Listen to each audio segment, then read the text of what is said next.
بسم الله الرحمن الرحيم يعتذرون إليكم إذا رجعتم إليهم قل لا تعتذروا لن نؤمن لكم قد نبأنا الله من أخباركم وسيرى الله عملكم ورسوله ثم تردون إلى عالم الغيب والشهادة فينبئكم بما كنتم تعملون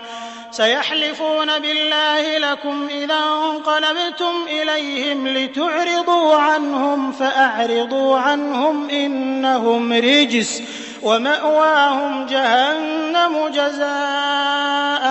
بما كانوا يكسبون يحلفون لكم لترضوا عنهم فإن ترضوا عنهم فإن الله لا يرضى عن القوم الفاسقين الأعراب أشد كفرا ونفاقا وأجدر ألا يعلموا حدود ما أنزل الله على رسوله والله عليم حكيم ومن الأعراب من يتخذ ما ينفق مغرما ويتربص بكم الدوائر عليهم دائرة السوء والله سميع عليم ومن الأعراب من يؤمن بالله واليوم الآخر ويتخذ ما ينفق قربات عند الله وصلوات الرسول ألا إنها قربة لهم سيدخلهم الله في رحمته إن الله غفور رحيم والسابقون الأولون من المهاجرين والأنصار والذين اتبعوهم بإحسان رضي الله عنهم ورضوا عنه وأعد لهم جنات تجري تحتها الأنهار خالدين فيها أبدا ذلك الفوز العظيم وممن حولكم من الأعراب منافقون ومن أهل المدينة مردوا على النفاق لا تعلمهم نحن نعلمهم سنعذبهم مرتين ثم يردون إلى عذاب عظيم وآخرون اعترفوا بذنوبهم خلطوا عملا صالحا وآخر سيئا عسى الله أن يتوب عليهم إن الله غفور رحيم خذ من أموالهم صدقة تطهرهم وتزكيهم بها وصل عليهم إن صلاتك سكن لهم والله سميع عليم ألم يعلموا أن الله هو يقبل التوبة عن عباده ويأخذ الصدقات وأن الله هو التواب الرحيم وقل اعملوا فسيرى الله عملكم ورسوله والمؤمنون وستردون إلى عالم الغيب والشهادة فينبئكم بما كنتم تعملون وآخرون مرجون لأمر الله إما يعذبهم وإما يتوب عليهم والله عليم حكيم والذين اتخذوا مسجدا ضرارا وكفرا وتفريقا بين المؤمنين وإرصادا لمن حارب الله ورسوله من قبل وليحلفن إن أردنا إلا الحسنى والله يشهد إنهم لكاذبون لا تقم فيه أبدا لمسجد أسس على التقوى من أول يوم أحق أن تقوم فيه رجال يحبون أن يتطهروا والله يحب المطهرين أفمن أسس بنيانه على تقوى من الله ورضوان خير أم من أسس بنيانه على شفا جرف هار فانهار به في نار جهنم والله لا يهدي القوم الظالمين. لا يزال بنيانهم الذي بنوا ريبة في قلوبهم إلا أن تقطع قلوبهم والله عليم حكيم. إن الله اشترى من المؤمنين أنفسهم وأموالهم بأن لهم الجنة يقاتلون في سبيل الله فيقتلون ويقتلون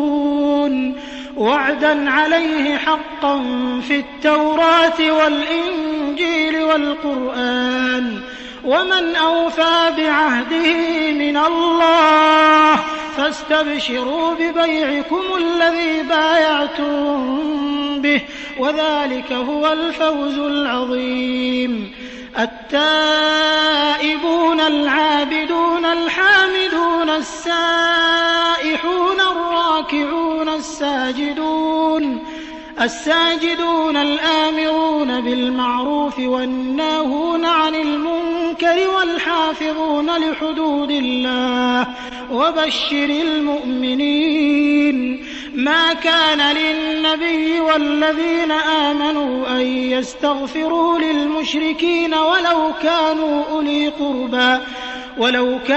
أولي قربى من بعد ما تبين لهم أنهم أصحاب الجحيم. وما كان استغفار إبراهيم لأبيه إلا عن موعدة وعدها إياه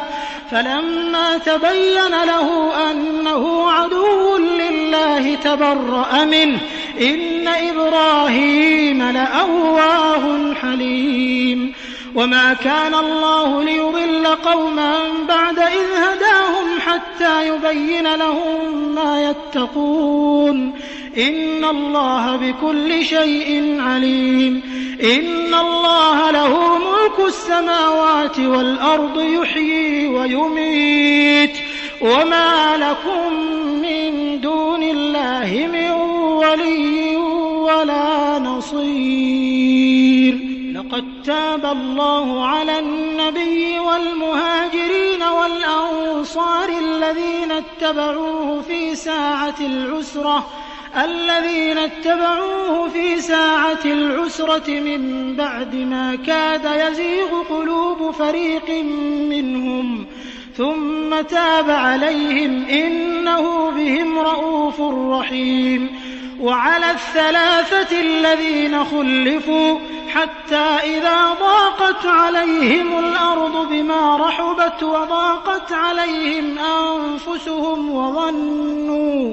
وظنوا أن لا ملجأ من الله إلا إليه ثم تاب عليهم ليتوبوا إن الله هو التواب الرحيم. يا أيها الذين آمنوا اتقوا الله وكونوا مع الصادقين. ما كان لأهل المدينة ومن حولهم من الأعراب أن يتخلفوا عن رسول الله ولا يرغبوا بأنفسهم عن نفسه ذلك بأنهم لا يصيبهم ظمأ ولا نصب ولا مخمصة في سبيل الله ولا يطؤون موطئا يغيظ الكفار ولا ينالون من عدو نيلا إلا كتب لهم به عمل صالح إن الله لا يضيع أجر المحسنين. ولا ينفقون نفقة صغيرة ولا كبيرة ولا يقطعون واديا إلا كتب لهم ليجزيهم الله أحسن ما كانوا يعملون. وما كان المؤمنون لينفروا كافة فلولا نفر من كل فرقة منهم طائفة ليتفقهوا في الدين ليتفقهوا في الدين ولينذروا قومهم إذا رجعوا إليهم لعلهم يحذرون يا أيها الذين آمنوا قاتلوا الذين يلونكم من الكفار وليجدوا فيكم غلظة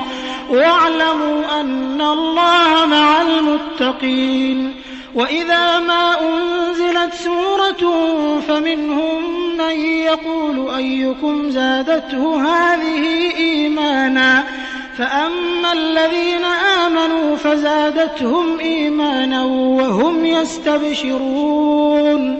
وأما الذين في قلوبهم مرض فزادتهم رجسا إلى رجسهم وماتوا وهم كافرون أولا يرون أنهم يفتنون في كل عام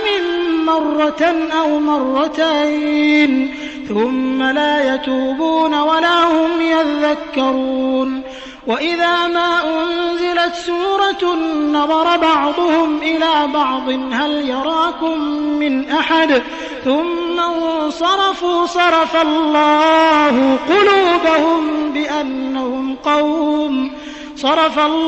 قلوبهم بأنهم قوم لا يفقهون لقد جاءكم رسول من أنفسكم عزيز عليه ما عنتم حريص عليكم بالمؤمنين رءوف رحيم فإن تولوا فقل حسبي الله لا إله إلا هو عليه توكلت وهو رب العرش العظيم بسم الله الرحمن الرحيم ألف لام را تلك آيات الكتاب الحكيم أكان للناس عجبا أن أوحينا إلى رجل منهم أن أنذر الناس وبشر الذين آمنوا أن لهم قدم صدق عند ربهم قال الكافرون إن هذا لساحر مبين إن ربكم الله الذي خلق السماوات والأرض في 6 أيام ثم استوى على العرش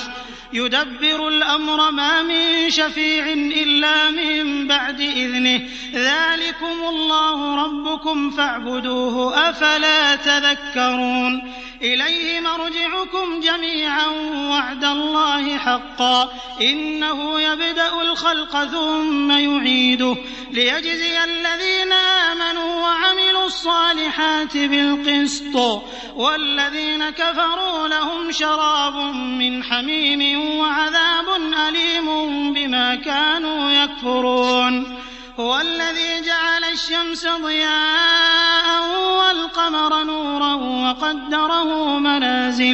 وقدره منازل لتعلموا عدد السنين والحساب ما خلق الله ذلك إلا بالحق يفصل الآيات لقوم يعلمون إن في اختلاف الليل والنهار وما خلق الله في السماوات والأرض لآيات لقوم يتقون إن الذين لا يرجون لقاءنا ورضوا بالحياة الدنيا واطمأنوا بها والذين هم عن آياتنا غافلون أولئك مأواهم النار بما كانوا يكسبون إن الذين آمنوا وعملوا الصالحات يهديهم ربهم بإيمانهم تجري من تحتهم الأنهار في جنات النعيم دعواهم فيها سبحانك اللهم وتحيتهم فيها سلام وآخر دعواهم أن الحمد لله رب العالمين ولو يعجل الله للناس الشر استعجالهم بالخير لقضي إليهم أجلهم فنذر الذين لا يرجون لقاءنا في طغيانهم يعمهون وإذا مس الإنسان الضر دعانا لجنبه أو قاعدا أو قائما فلما كشفنا عنه ضره مر كأن لم يدعنا إلى ضر مسه كذلك زين للمسرفين ما كانوا يعملون ولقد أهلكنا القرون من قبلكم لما ظلموا وجاءتهم رسلهم بالبينات وما كانوا ليؤمنوا كذلك نجزي القوم المجرمين ثم جعلناكم خلائف في الأرض من بعدهم لننظر كيف تعملون وإذا تتلى عليهم آياتنا بينات قال الذين لا يرجون لقاءنا ائت بقرآن غير هذا أو بدله قل ما يكون لي أن أبدله من تلقاء نفسي إن أتبع إلا ما يوحى إلي إني أخاف إن عصيت ربي عذاب يوم عظيم قل لو شاء الله ما تلوته عليكم ولا أدراكم به فقد لبثت فيكم عمرا من قبله أفلا تعقلون فمن أظلم ممن افترى على الله كذبا أو كذب بآياته إنه لا يفلح المجرمون ويعبدون من دون الله ما لا يضرهم ولا ينفعهم ويقولون هؤلاء شفعاؤنا عند الله قل أتنبئون الله بما لا يعلم في السماوات ولا في الأرض سبحانه وتعالى عما يشركون وما كان الناس إلا أمة واحدة فاختلفوا ولولا كلمة سبقت من ربك لقضي بينهم فيما فيه يختلفون ويقولون لولا أنزل عليه آية من ربه فقل إنما الغيب لله فانتظروا إني معكم من المنتظرين وإذا أذقنا الناس رحمة من بعد ضراء مستهم إذا لهم مكر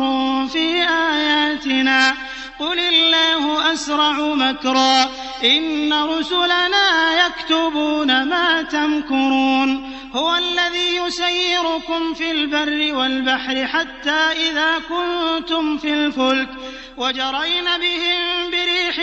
طيبة وفرحوا بها جاءتها ريح عاصف وجاءهم الموج من كل مكان وظنوا أنهم أحيط بهم دعوا الله مخلصين له الدين لئن أنجيتنا من هذه لنكونن من الشاكرين فلما أنجاهم إذا هم يبغون في الأرض بغير الحق يا أيها الناس إنما بغيكم على أنفسكم متاع الحياة الدنيا ثم إلينا مرجعكم فننبئكم بما كنتم تعملون إنما مثل الحياة الدنيا كماء أنزلناه من السماء فاختلط به نبات الأرض مما يأكل الناس والأنعام حتى إذا أخذت الأرض زخرفها وزينت وظن أهلها أنهم قادرون عليها أتاها أمرنا ليلا أو نهارا فجعلناها حصيدا كأن لم تغن بالأمس كذلك نفصل الآيات لقوم يتفكرون والله يدعو إلى دار السلام ويهدي من يشاء إلى صراط مستقيم للذين أحسنوا الحسنى وزيادة ولا يرهق وجوههم قتر ولا ذلة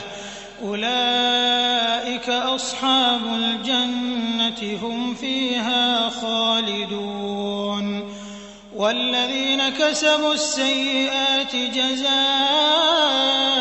سيئة بمثلها وترهقهم ذلة ما لهم من الله من عاصم كأنما أغشيت وجوههم قطعا من الليل مظلما أولئك أصحاب النار هم فيها خالدون ويوم نحشرهم جميعا ثم نقول للذين أشركوا مكانكم أنتم وشركاؤكم فزيلنا بينهم وقال شركاؤهم ما كنتم إيانا تعبدون فكفى بالله شهيدا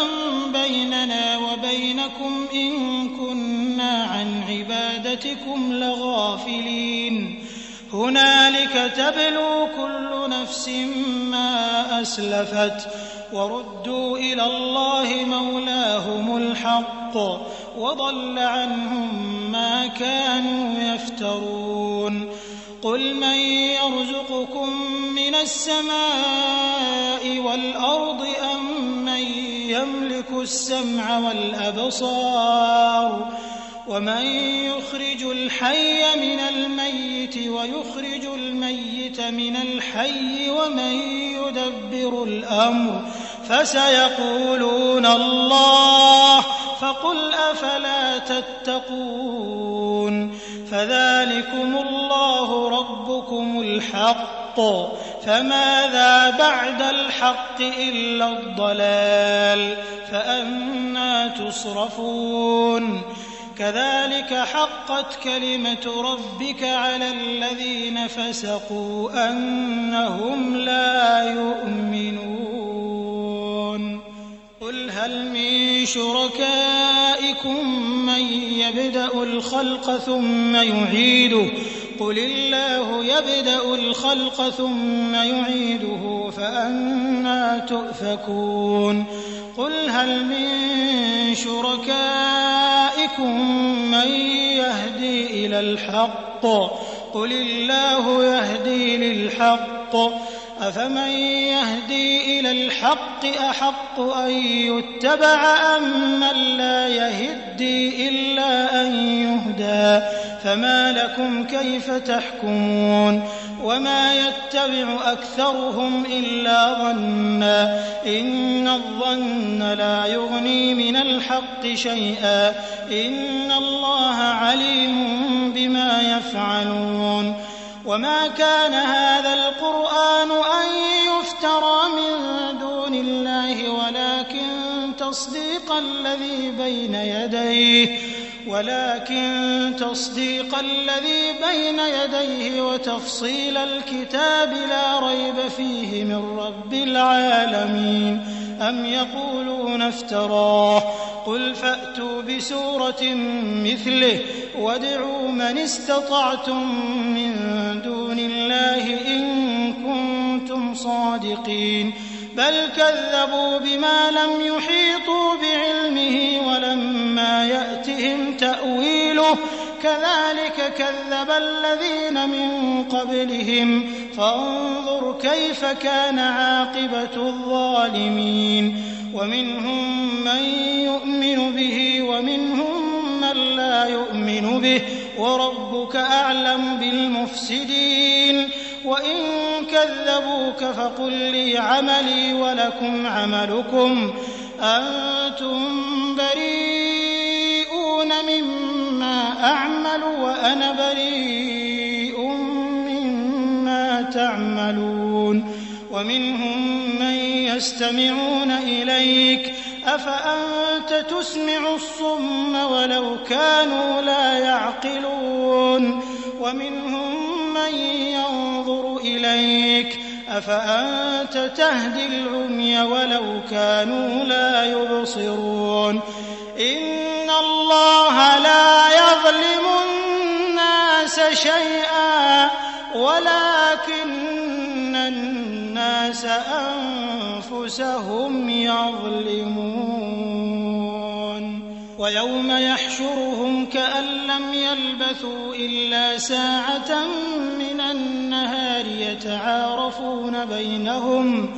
قد خسر الذين كذبوا بلقاء الله وما كانوا مهتدين وإما نرينك بعض الذي نعدهم أو نتوفينك فإلينا مرجعهم ثم الله شهيد على ما يفعلون ولكل أمة رسول فإذا جاء رسولهم قضي بينهم بالقسط وهم لا يظلمون ويقولون متى هذا الوعد إن كنتم صادقين قل لا أملك لنفسي ضرا ولا نفعا إلا ما شاء الله لكل أمة أجل إذا جاء أجلهم فلا يستأخرون ساعة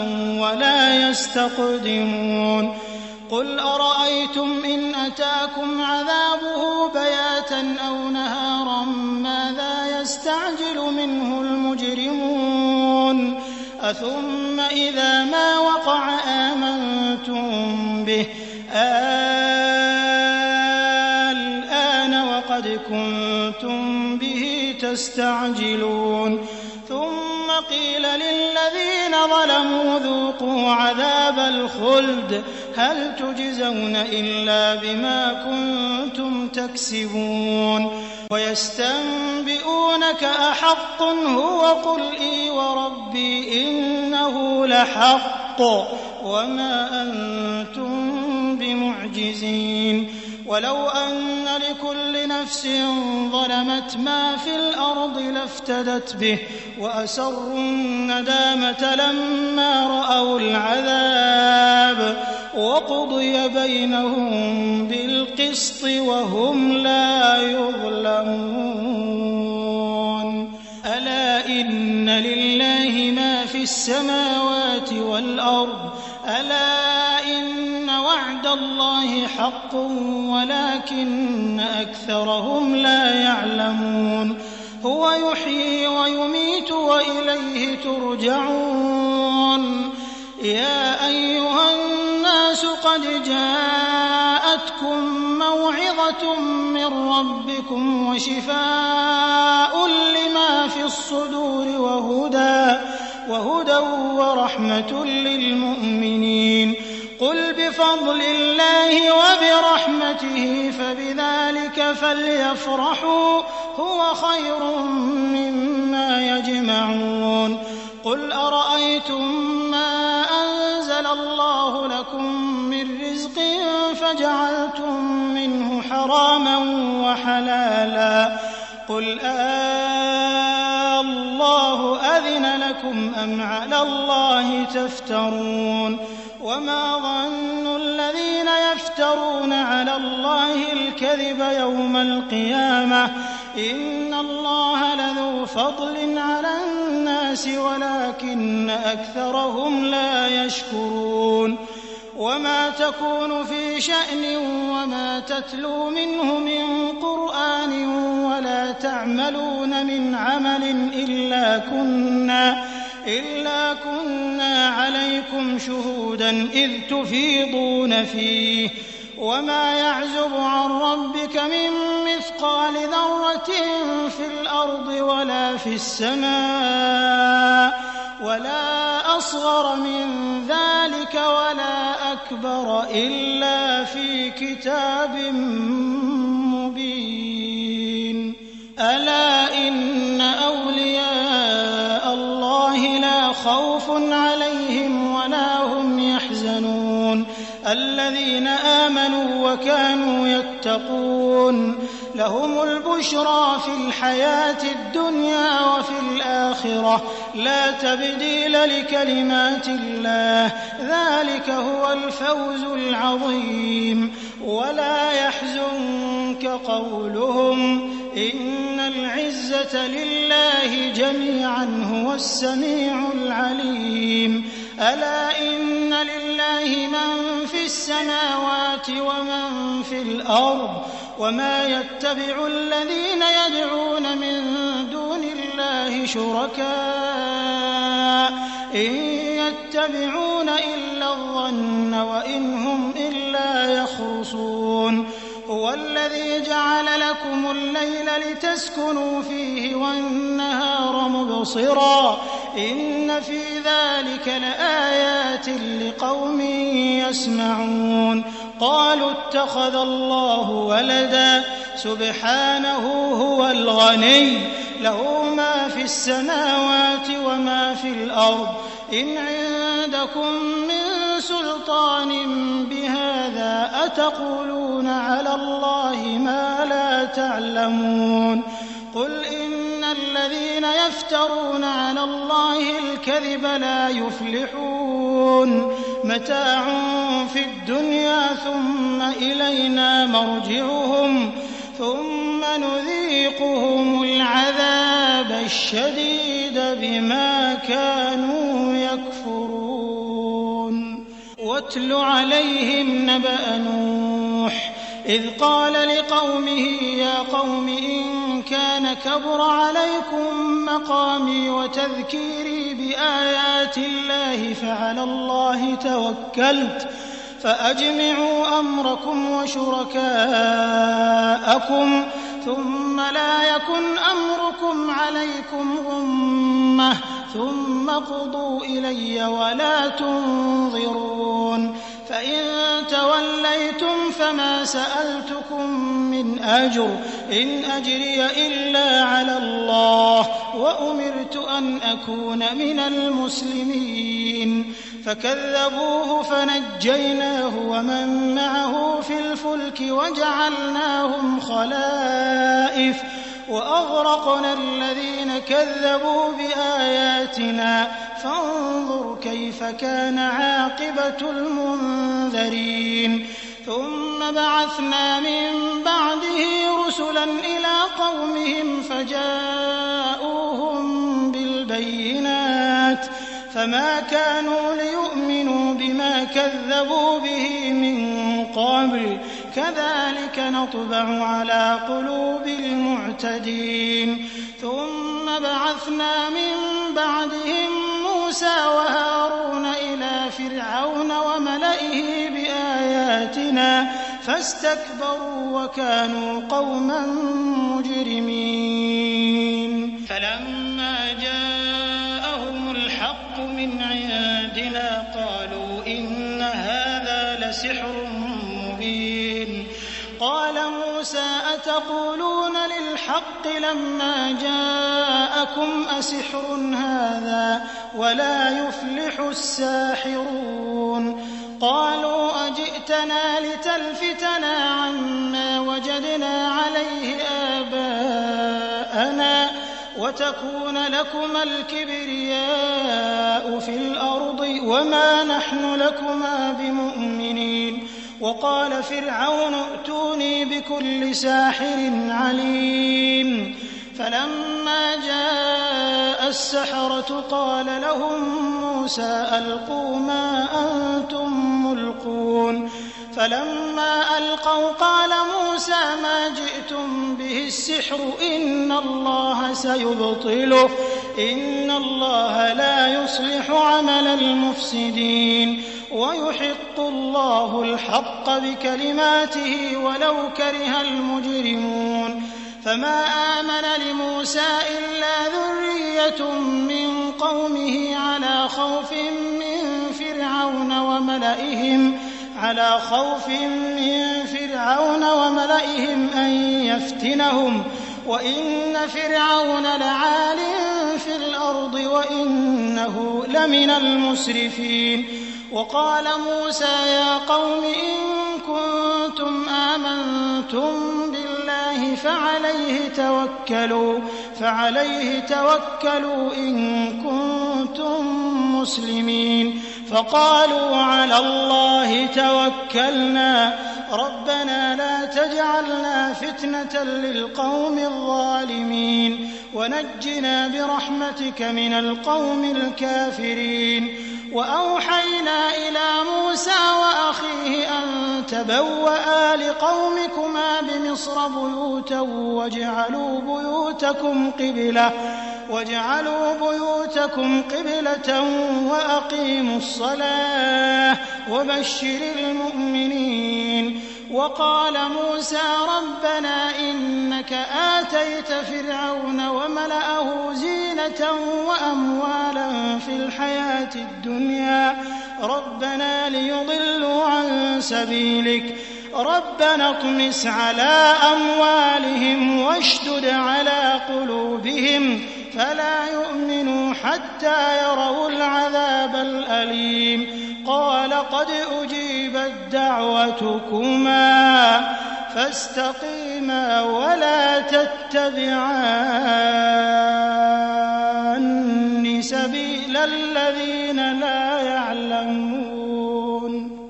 وجاوزنا ببني إسرائيل البحر فأتبعهم فرعون وجنوده بغيا وعدوا حتى إذا أدركه الغرق قال آمنت أنه لا إله إلا الذي آمنت به بنو إسرائيل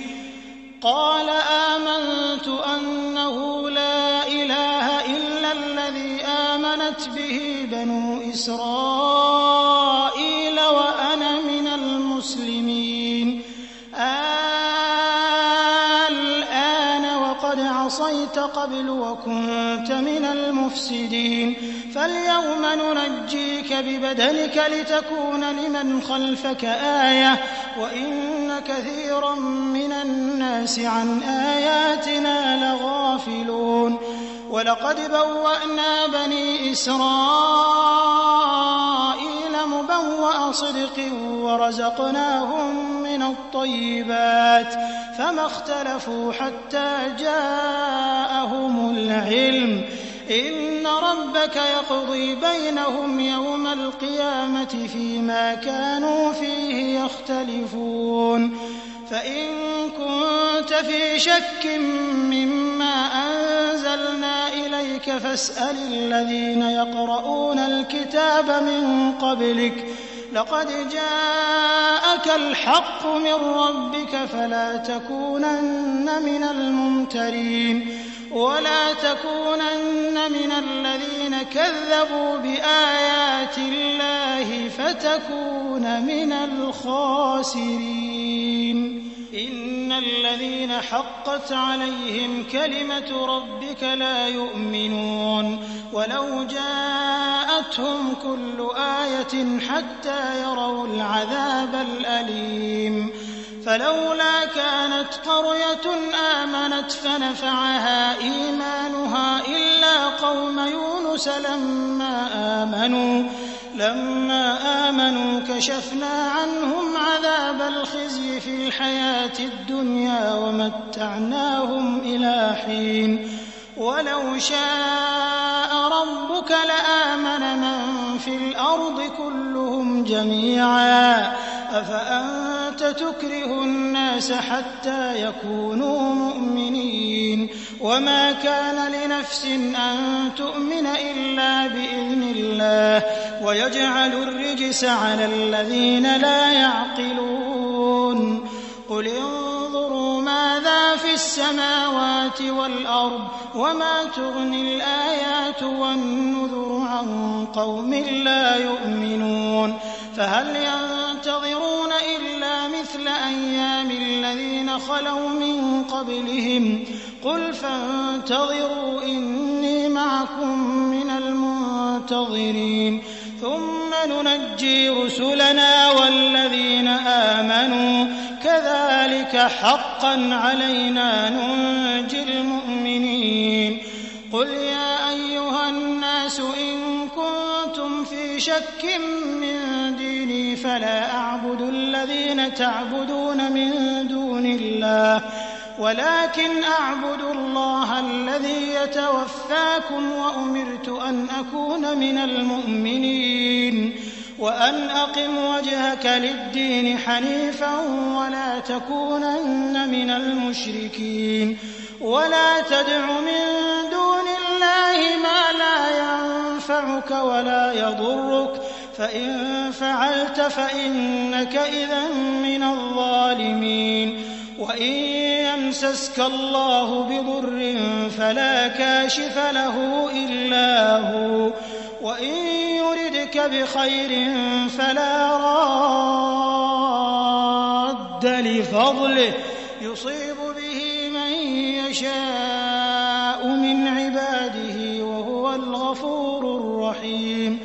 قل يا أيها الناس قد جاءكم الحق من ربكم فمن اهتدى فإنما يهتدي لنفسه ومن ضل فإنما يضل عليها وما أنا عليكم بوكيل واتبع ما يوحى إليك واصبر حتى يحكم الله وهو خير الحاكمين. أعوذ بالله من الشيطان الرجيم. بسم الله الرحمن الرحيم. ألف لام را كتاب أحكمت آياته ثم فصلت من لدن حكيم خبير ألا تعبدوا إلا الله إنني لكم منه نذير وبشير وأن استغفروا ربكم ثم توبوا إليه يمتعكم متاعا حسنا إلى أجل مسمى ويؤت كل ذي فضل فضله وإن تولوا فإني أخاف عليكم عذاب يوم كبير إلى الله مرجعكم وهو على كل شيء قدير ألا إنهم يثنون صدورهم ليستخفوا منه ألا حين يستغشون ثيابهم يعلم ما يسرون وما يعلنون إنه عليم بذات الصدور